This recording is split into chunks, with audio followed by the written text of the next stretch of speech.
மர்மமா இருக்கக்கூடிய விடாமுயற்சியோட வசூல் என்ன நிலையில இருக்கு, ஏன் அதை பத்தின அதிகாரப்பூர்வமான ஒரு அறிவிப்பு வரல அப்படின்றதுமே கேள்வியா இருந்துகிட்டே இருக்கு. அதுலேருந்து நீங்கள் தெரிஞ்சுக்க வேண்டியதுதான். இப்போ லைக்கா நிறுவனம் சொல்லும்படியான ஒரு வசூல் வந்திருந்தா நிச்சயமாக அவங்க சொல்லியிருப்பாங்க. அவங்க சொல்ல முடியாத சூழலில் இருக்காங்க. அதுதான் அந்த படத்தின் நம்ம நல்லா பார்க்குறோம். எல்லா இடங்கள்லையுமே அந்த படம் வந்து பெரிய அளவு தோல்வி சந்திச்சிருக்கு. பட்டு சில பேர் சில சேனல்களில் உட்காந்து இது பயங்கரமாக வசூல் 100 கோடி 200 கோடி ஆச்சா போச்சான்னு சொல்லிகிட்டு இருக்காங்க. நான் வந்து ரொம்ப முக்கியமான ஒருத்தர்கிட்ட பேசினேன். அவர் வந்து என்னென்னா இதில் ரெட் ஜெயின் நிறுவனம் சம்மந்தப்பட்டிருக்கு அப்படிங்கிறதுனால பல பேர் வெளிப்படையாக பேசுகிறதுக்கு தயங்குறாங்க. இன்னொன்று வந்து இப்போ ரெட் ஜெயின் நிறுவனம் இந்த படத்தை ரிலீஸ் பண்ணியிருக்கு. இது வந்து ஒரு பெரிய அளவு அடிபட்டிருக்கு. பல தியேட்டருக்காரங்க வந்து கொடுத்த அட்வான்ஸு திரும்ப வாங்க முடியுமாங்கிற கவலையில் இருக்காங்க.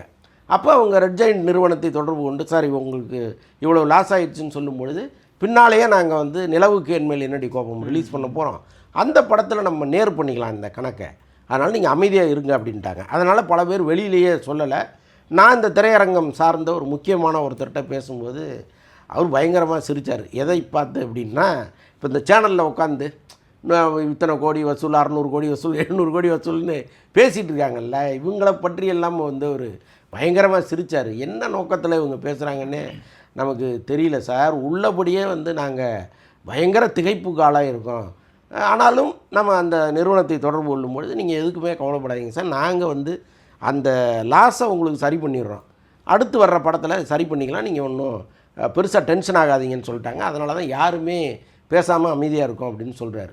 ஸோ இதுதான் உண்மை. என்னென்னா அஜித் படம் நல்லா ஓடிச்சு அப்படின்னா எல்லாருக்கும் சந்தோஷம்தான். அதை வந்து நம்ம ஓடக்கூடாதுன்னு நம்ம நினைக்க போகிறதில்ல. இன்னொன்று இண்டஸ்ட்ரி வந்து அடுக்கடுக்கான தோல்விகளால் தோண்டு போய் தான் இருக்குது.